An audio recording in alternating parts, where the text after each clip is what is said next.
அனைவருக்கும் வணக்கங்க. கடந்த 9ஆம் தேதி ஹரியானாவில் இருக்கக்கூடிய பிஜேபி அரசாங்கம் தொழிலாளிகளுக்கு 35% ஊதிய உயர்வு அறிவிச்சிருக்கதா ஊடகங்கள்ல பல செய்திகள் வந்திருக்குது. என்னடா அது தொழிலாளிக்கு மத்தியில இப்படி ஒரு அறிவிப்பா? ஒரே ஆச்சரியமா இருந்தது. அதனால அந்த செய்தியை கொஞ்சம் உள்ளார போய் தேடி பார்த்ததில்ல.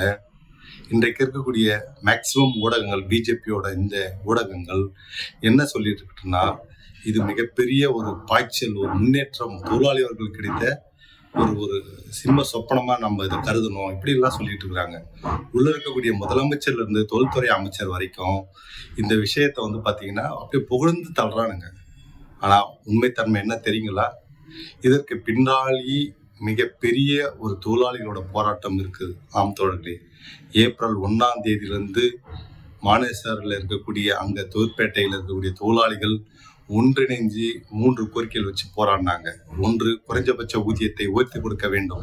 ரெண்டாவது பாத்தீங்கன்னா ஓவர் டைம்ல அவன் டபுள் வேஜஸ் கொடுக்கவே மாட்டேன்றான், அதை கட்டாயம் கொடுக்கணும்னு சொல்லியிருக்காங்க. மூணாவது, பணியிடை பாதுகாப்பு. இந்த கோரிக்கைகளை வச்சுக்கிட்டு அங்க போராட்டத்தை நடத்தினாங்க. இந்த போராட்டத்தோட வீழ்ச்சி, ஒரு ஆலைகள் தொடங்கினது அந்த சிப்காட் முழுவதும் பற்றி படறி ஒரு வன்முறையா மாறுச்சு. கிட்டத்தட்ட 144 தடையை போடுற மாதிரியான ஒரு சுச்சுவேஷன் வரைக்கும் வந்தது. இதை கட்டுப்படுத்தணும், இதை தணிக்கணுன்ற வகையில தான் அங்க இருக்கக்கூடிய ஹரியானா அரசு தொழிலாளிகளோட இந்த போராட்டத்தை அடிபணிந்து இந்த ஒரு அறிவிப்பை வெளியிட்டானே தவிர, இது ஏதோ தொழிலாளி வர்க்கத்துக்கு மீதான பாசத்தால கொண்டு வரப்பட்டது அல்லன்றதை நாம் புரிஞ்சு கொள்ள வேண்டும்.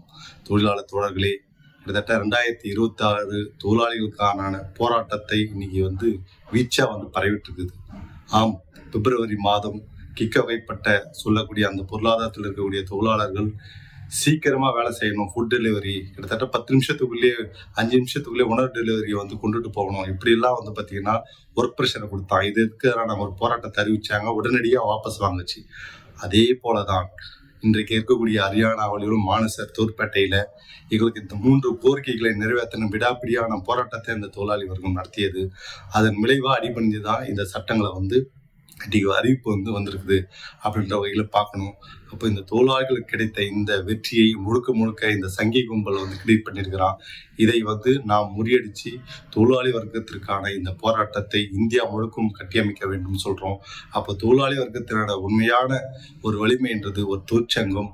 அதற்கான போராட்டத்தை நாம் அறிவிக்க வேண்டும். நன்றி, வணக்கம்.